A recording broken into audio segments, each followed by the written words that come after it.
जनाबे मंजीत सिंह जी, जनाबे मक्खन साहब, जनाबे हंसराज डोगरा साहब, हम और आप सब साथियों, हमारे उधमपुर की टीम, चाहे हमारा जिला अध्यक्ष हंसराज डोगरा जी हो और आप सबकी जान फकीर नाथ जी हो, जोरदार ताड़ी फकीर नाथ जी के लिए। इस पंचायत की रूह रहा और उधमपुर की एक आवाज सरपंच मक्खन साहब के, जो हमारे बीच शामिल हुए और इस कट लगाने में जो उनका योगदान है, उसके लिए मैं उनका धन्यवाद करता हूं। हमारी पार्टी से डॉक्टर रईस जी, जो हमारे प्रोविंशियल सेक्रेटरी है पार्टी के, प्रेमलाल जी, अबे बकाया जी और जितने सारे साथी, और खासकर मैं जिला उधमपुर की टीम को, ऐसी शख्सियत, माइनर शख्सियत को एक दफा ऐसे ही जितना आपने जोश दिखाया है, एक दफा फिर से इसी तरह हमारे से कंधा मिला के कंधे के साथ चलना और हम दिन रुकने। आज सारे ग्राम एक ऐसी हस्ती आई जेड़ी जमीन कने जुड़ी थी और लोगों की आवाज श्री अल्ताफ बुखारी साहब।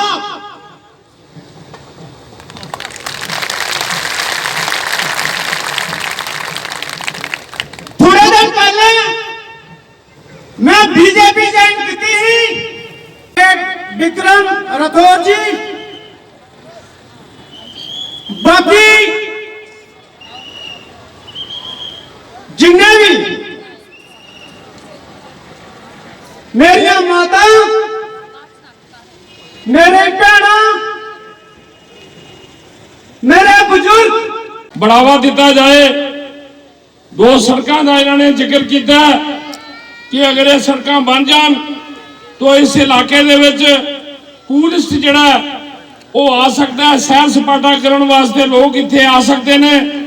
और चूंकि कटड़ा इथों जिहड़ा वो लगभग 15 किलोमीटर है, तो इस एरिया की तरक्की हो सकती है। मैं समझना जो डिमांड इन्होंने रखिया ने ये बड़ी जेन्युइन डिमांड है और अल्ताफ बुखारी साहब इस डिमांड नूं लेफ्टिनेंट गवर्नर के नोटिस भी लियाणगे और अगर जरूरत पई तो दिल्ली च भी जाके इसके बारे गल करनगे।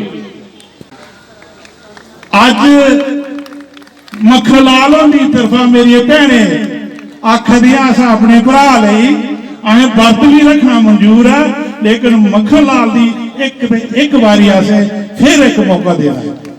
मैं जनाब बुखारी साहब, मनजीत सिंह और जुल्फिकार साहब का क्या अपील करन कि ये जिहड़ी लोकें दी आवाज है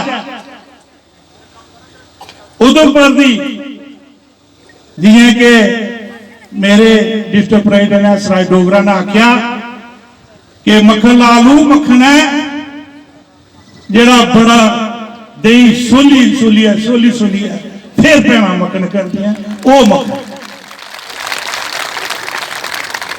आज मैं एक गल होर आखन, मैं ज्यादा नहीं आखन, मैं माफी मंगू, मैं किसी अपनी पार्टी के साथी का नाम नहीं ले सकिया कि मैं एक गल जरूर आखन, मक्खनलाल जिन्ना तुस प्यार दिता, तुसे 2 बारी सरपंच बनाया, एक बारी बिना मुकाबला बनाया, ते उम्मीद है हंसराज की 6 महीने लगिए तुबदी हुई आ वो मक्खन केड़ा है। लेकिन अज मक्खन ने साबित कर दिता कि मक्खन है, ये मक्खन के करीब है, जेड़ी मक्खन पिछे मरने तक तैयार है। मैं आखन, मैं अपनी पार्टी के सदर अपील करें कि जनाब ये जी लोगों की मांग है कि सानू ये मक्खन चाहिए, मक्खन लाल क्यों मक्खन लाल ML ते अगे तुसे लाना हूं अपने आशीर्वाद करना। मैं गुजारिश करें अपनी पार्टी के सदर अगे कि जड़ियां जम्मू दी सीट उधमपुर दी सीटा एक ईस्ट ते वेस्ट ये ग्रां दे लोग ने इन्हें शहरियों सानू बेवकूफ बनाया। 75 साल होया इन्हें बेवकूफ बनाते, लेकिन जब लोग ग्रां दे लोग फैसला कर लिया कि उन्हें बेवकूफ नहीं बनाना। अगर अस MLA उधमपुर का शहर का बनाई सकते हैं तो ग्रां का क्यों नहीं है? अं लोग क्या कर लिया? जे दोस्त मेरे के सहमत हो तो करिए दसो कि ऐसे ग्रां नेता चाहिए, ग्रां का MLA चाहिए। जिसकी आबादी तकरीबन 1 करोड़ 20 लाख के करीब है, आप उस इलाके के लोगों को अपनी चुनी हुई सरकार से वंचित करके रखो। 9 साल हो गए हैं जम्मू कश्मीर में चुनाव नहीं, जम्मू कश्मीर के लोगों की चुनी हुई सरकार नहीं। क्या आज हम उस जमाने में बैठ के यहां पे जिंदगी बसर कर रहे हैं? क्या हमें फिर कोई जैसे क्विट इंडिया मूवमेंट शुरू की गई थी, क्या हमें कोई ऐसी तारीख शुरू करनी पड़ेगी कि जम्मू कश्मीर पे राज, जम्मू कश्मीर के लोगों की नुमाइंदगी जम्मू कश्मीर के लोग करें? चाहे वो भाजपा के हो, चाहे वो कांग्रेस के हो, चाहे वो यहाँ की रीजनल पार्टी के हो, चाहे वो अपनी पार्टी के हो या किसी दूसरी पार्टी के हो। ये अधिकार मेरी बहनों, ये अधिकार आपके हाथ में है कि आप मक्खन लाल को यहाँ का सरपंच बनाओ। ये किसी दूसरे को अधिकार नहीं है कि वो दिल्ली से बैठ के यहाँ पे आपका कोई सरपंच मनोनीत करे। ये किसी को अधिकार नहीं है कि वो दिल्ली से बैठ के यहाँ पे आप इनडायरेक्ट तरीके से आप पे रूल करे। ये तो हम लोगों का, क्या महात्मा गांधी की, क्या सरदार वल्लभ भाई पटेल की कुर्बानियों का यही नतीजा है? क्या बाबा साहब अम्बेडकर के दिए हुए संविधान का यही अर्थ था कि आप एक इलाके के लोगों को चुनाव से वंचित करके रखो और अपने जैसे लॉर्ड माउंटबेटन इंग्लैंड से आके हिंदुस्तान पे हुकूमत किया करते थे, आप अपने वाइस राइज के जरिए यहाँ पे हुकूमत करते जाओ और लोगों को दबाते जाओ, लोगों को कुचलते जाओ और जो चीज आप चाहो आप वो हर दिन एक नया फरमान जारी करते जाओ। क्या इस रियासत के लोगों को वो अधिकार नहीं जो यूपी वालों को है? क्या इस रियासत के लोगों को वो अधिकार नहीं जो पंजाब, हिमाचल और गुजरात वालों को है? क्या हम भारतीय नहीं है? क्या हमारा हिंदुस्तान के संविधान के इतना अधिकार नहीं है? हिंदुस्तान का संविधान सबको बराबरी के हकूक देता है, लेकिन चुनाव के मसले में यहाँ से कोई इलेक्शन कमीशन नहीं बोलता, यहाँ कोई अदारा बात करने को तैयार नहीं, अफसरशाही है, लोगों की बात को सुना नहीं जाता, लोगों की मुश्किलात को दूर नहीं किया जाता, लोगों का पानी बंद है तो कोई सुनने को तैयार नहीं। मैंने ये कहूँगा कि साहब हम दूध की नहरें बहाएंगे, लेकिन एक चीज जरूर वादा करेंगे कि अगर एक रोटी होगी तो बांट के खाएंगे, 100 रोटियां होगी तो 100 रोटियां बांट के खाएंगे। एक ही नहीं खाएगा ऐसी बात नहीं होगी। डेवलपमेंट बराबर होगी, उसमें ना एक रीजन की ना दूसरे रीजन की, दोनों रीजन्स की प्रॉब्लम एक जैसी है।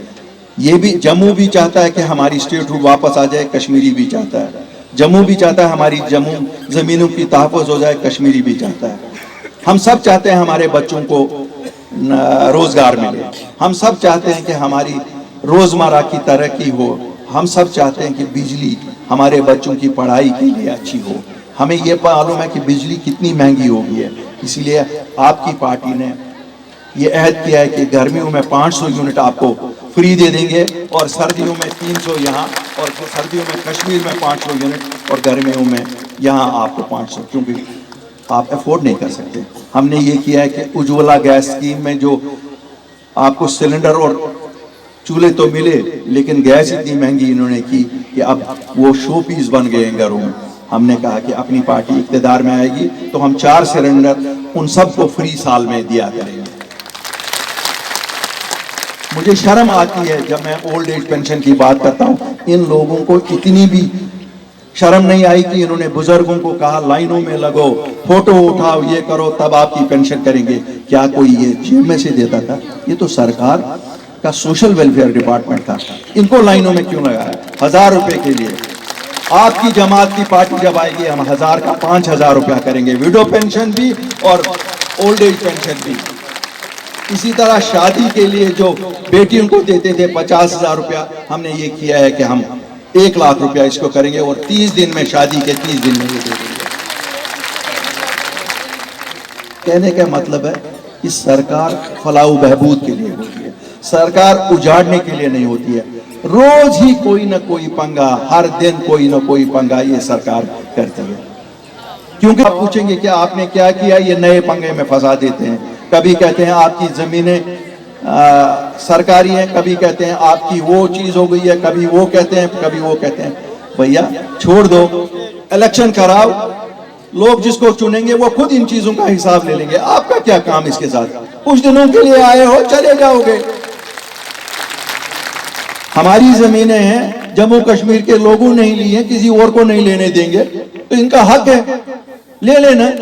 तो आपको क्या तकलीफ हो रही है? ये तो जम्मू कश्मीर की जमीनें हैं, जम्मू कश्मीर के लोगों की जमीनें हैं, यही लोग बैठे हैं ना, तो आप इसके लिए हमसे लेना चाहते हो? ये आप दो मरले पे किसी ने दुकान बनाई है, आप उसका दुकान उठाना चाहते हो? एक तो रोजगार नहीं पहले उसको दिया, अब जब उसने खुद रोजगार बनाया था वो भी खत्म करना चाहते हो? अली साहब आपने वादा दिया, मुझे वादा दिया कि गरीबों के साथ हाथ नहीं लगाएंगे, लेकिन ग्राउंड पे तो नहीं ऐसा हो रहा। चीफ सेक्रेटरी साहब आप मुझे रोज वादा देते हैं कि मुझे बताओ, कितनों का बताएं? आप तो दिन में हजारों का बताते हैं, उठाते हैं, तो आप क्या करते हैं? कनक बोई गई है इस वक्त, वहां सरसों बोया गया है कश्मीर में, जमीनों पे आके बोर्ड लगाते हो। क्या ये किसान क्या करेगा? राशन कम कर दी है आपने पहले ही। फ्री करने का मतलब तो नहीं है ना कम करो, आप लैंडेड रेट पे भी रखो। फ्री तो 20 किलो देते हो हर एक को, बाकी तो फ्री लैंडेड रेट पे रखो। ये लोग पहाड़ी लोग कहां से लाएंगे? आपको तो नहीं हम कहते हैं कि सब्सिडी दे दो, आप बाकी तो उनको लैंडेड प्राइस पे रखो। जो चीजें करने की है वो नहीं करते हो, लेकिन जिन पे कुछ नहीं, क्यों लोगों का अटेंशन निकालो जी, निकाल बुलडोजर बाबा का। कौन सा बुलडोजर बाबा? अब हमें इसकी पूजा करवाओगे क्या? शायद इनका मतलब है कि हम बुलडोजर बाबा की आप पूजा करें। जम्मू कश्मीर के लोग खुदा से डरते हैं, भगवान से डरते हैं, और पूजा भगवान की या खुदा की करते हैं। हम बुलडोजरों की पूजा नहीं करते हैं, हम निंदा करते हैं इन बुलडोजरों को, जिसको आप ताकत की निशानी बता रहे हैं। ये ताकत की निशानी नहीं है, ये आपकी कमजोरी की निशानी है। ताकत की निशानी अगर है तो ये है, ये लोग जो सामने बैठे हैं। ताकत की निशानी बुलडोजर नहीं हो सकता है। कितना सताओगे? कब तक सताओगे? ये इस चीज के लिए सता रहे हो कि लोग चुप करके सह रहे हैं सब कुछ। क्या मजबूर करोगे इनको सड़कों पे आने को? आज भी मोदबाना गुजारिश, हाथ जोड़ के गुजारिश करता हूं लेफ्टिनेंट गवर्नर साहब से, लेफ्टिनेंट गवर्नर साहब ऑर्डर निकालिए।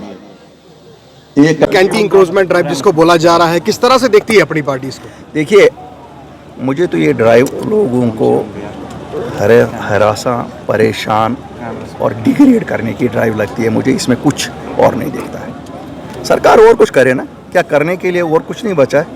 यहाँ बहुत कुछ बचा है, यहाँ बहुत कुछ करना है, अभी यहाँ किया गया कुछ नहीं है। ये अपना टाइम क्यों इन चीज़ों पे ज़ाया कर रहे हैं? हमें तो समझ नहीं आ रही है। किसको दिखाना चाहते हैं, किसको देना चाहते हैं, किसके लिए निकाल रहे हैं? हमारी ज़मीन हमारे लोगों के पास है, हमें तो जम्मू कश्मीर के वासियों को कोई तकलीफ नहीं है इससे। आज लोग आए हैं ना, हम तो पिछले 72 साल से यहीं हैं। मेरी उम्र भी 62-63 साल तो है ही। हमने तो नहीं देखा कहीं पे एजिटेशन चली कि किसी के पास है, हो गई तो उसमें खुदा की ज़मीन है, यहीं रहेगी। हम सब जाते हैं, कोई कब्र में जाता है, किसी की अस्थियाँ जलाई जाती हैं, अपने अपने फेथ के हिसाब से। अल्ताफ साहब, उमर साहब ने बोला है कि पहले नोटिस दिया जाए, उसके बाद गिराया जाए। देखिए, उनका नज़रिया, उनका अपना। हम तो कहते हैं लोगों की ज़मीन है, लोगों के पास है, गिराने का क्या मसला है? किसका गिराया जाए? कौन किसकी बोली बोल रहे हैं? वो किनको खुश करने के लिए बोल रहे हैं? यहाँ से दिल्ली जाते हैं आधे लीडर, फिर कहते हैं हम मिल के आए, फिर कहते हैं अब हमने एजिटेट। कौन से किस चीज़ के लीडर हैं वो? क्या वो कहते हैं? किन की ज़मीनें वो लोगों से निकलवाना चाहते हैं? खड़े हो जाए ना ये लोग। फिर इन्होंने 72 साल क्या किया था? ये ड्रामाबाजी नहीं चलेगी, बहुत ड्रामा देखिए। आपने भी कहा कि एलजी साहब ने और चीफ सेक्रेटरी साहब से जब मेरी बात हुई, उन्होंने कहा गरीबों के साथ कोई छेड़छाड़ नहीं की गई। तो रोज कहते हैं, लेकिन जमीनी सतह के हकायक कुछ और ही है। हम तो रोज कहते हैं, मैं कहता हूँ किसी के साथ भी क्यों कर रहे हैं? ये क्या है? ये जमीन खुदा की जमीन है। इंसान जरा 1 इंच मुझे बनाकर दिखाए ना, एक जमीन। अभी तक इंसान जमीन नहीं बना सका। ये तो हवा पे भी कल कहेंगे तो आप हवा ज्यादा पीते हो। अभी इन्होंने कैलकुलेशन नहीं लगाई, उसके लिए भी कुछ लाए ना, फिर कहेंगे कि आप लोग हवा ज्यादा पीते हो। तो ये तो हमारी किस्मत है, हम हवा ज्यादा पिए। आप इलेक्शंस की मांग कर रहे हैं और महबूबा मुफ्ती जी का कल एक बयान सामने आया कि इलेक्शंस मसला कश्मीर का हल नहीं है। वो किसको मसला कहती हैं? उनको क्या पता है? उनको आम आदमी की दिक्कत क्या पता है? उनको शायद ये पता नहीं है कि लोगों को क्या परेशानियां पड़ी हैं। उनको क्या ज़रूरत पड़ी थी दिल्ली जाके दोहार लगाने की? क्यों यहाँ उनकी आवाज़ इतनी धीमी हो गई है? अल्ताफ साहब, प्रॉपर्टी टैक्स का बात चल रहा है कि इम्पोज करने जा रहे हैं, इसको किस हिसाब से देखिए? यार, जिस दिन इलेक्शन होगा इनके ये चोंचले इनके पास रह जाएंगे। आपको लगता है ये चोंचले चलने वाले हैं? यहाँ तो लोगों की खिदमत करनी है, लोगों का इन्होंने खून पिया है। ये छोड़ो, ये चोंचले इनके सब रहने वाला नहीं है। न दरबार मुँह इनका जो इन्होंने कैंसिल किया, न वो रहने वाला है, न इनके ये जो बाहर के इन्होंने हवारी मवारी लाए हैं, जो यहाँ रेत बाजरी और बाकी चीज़ें कर रहे हैं, यहाँ शराब का दम, सब ये जम्मू कश्मीर के लोगों के लिए होगा। इनको लखनपुर उसी दिन पार करना होगा जिस दिन सरकार यहाँ बनेगी, और सरकार यहाँ जम्मू कश्मीर के लोगों की होगी। उसमें एक भी आदमी बाहर से नहीं होगा, एक भी आदमी। मैं आज आपको कहता हूँ, खून से लिख के देता हूँ, वो जम्मू कश्मीर के लोगों की सरकार होगी जिसको जम्मू कश्मीर के लोगों ने चुना होगा। ये करते जाएं, ये चौंचले हैं इन लोगों के। आपने कभी सुना है वकीलों को कहा जाता है अगर केस हार गए हम निकाल देंगे? ये वकील हैं, इज़्ज़तदार पेशा है। यहाँ इज़्ज़तदार लोग भी नहीं बोल पा रहे हैं। मुझे तो पता नहीं उनकी गैरत कहाँ गई है। ये डॉक्टर को कहने वाली बीमार ठीक नहीं हुआ तो तुमको नौकरी से निकाल देंगे, कल ये भी ऐसा भी हुक्मनामा निकाल लेंगे। क्या कहते हैं ये लोग? क्या हमें समझा रहे हैं? हम बेसिकली जम्मू कश्मीर के लोग हम शरीफ लोग हैं, चुप बैठते हैं, हम सुनते हैं हर एक की। हमें लगता है जो ऐसी बातें करता है, हमें लगता है कि इसको कहीं और जाना चाहे, आगरा भेजना चाहे, लेकिन फिर हम शरीफ लोग हैं, हम कहते हैं कि नहीं। क्यों? हमारी आदतें वैसे ही हम मौसम के लिहाज से, एक साइड में ठंड है, एक साइड में गर्मी है, तो इसलिए हम दरमियानी मिजाज के लोग हैं। हम लोग गुस्सा नहीं करते, सुनते हैं, सबकी बात करते हैं और हाथ जोड़ते हैं। हर एक हाथ जोड़ के आज उनको कहते हैं नहीं करो लोगों को तंग, इससे कुछ नहीं मिलने वाला आपको। और जिस जमात के लिए आप कर रहे हो उनको तो बिल्कुल ही कुछ नहीं मिलेगा। वो तो बेचारे वैसे ही यहाँ से आप रफू चक्कर होने के, उनके लीडर बेचारे वो भी परेशान, वो भी खुद। आप देखते नहीं हैं आज ये जो सरपंच साहब है, ये भी तो तहसील पार्टी में, ये क्यों निकले? इनको भी तो वही, क्यों? लोगों का दर्द उन लीडरों में भी है, तो क्या करेंगे जब वहाँ सुनाई नहीं है, उनकी सुनवाई कोई नहीं करता है। ये क्यों नहीं गुजरात में करते हैं? वो ये सब कुछ करना था गुजरात में करते, ये यूपी में करते, हम कहते तो भी वहाँ उनको ऐसा कुछ दिखता नहीं है। क्यों? वहाँ करेंगे तो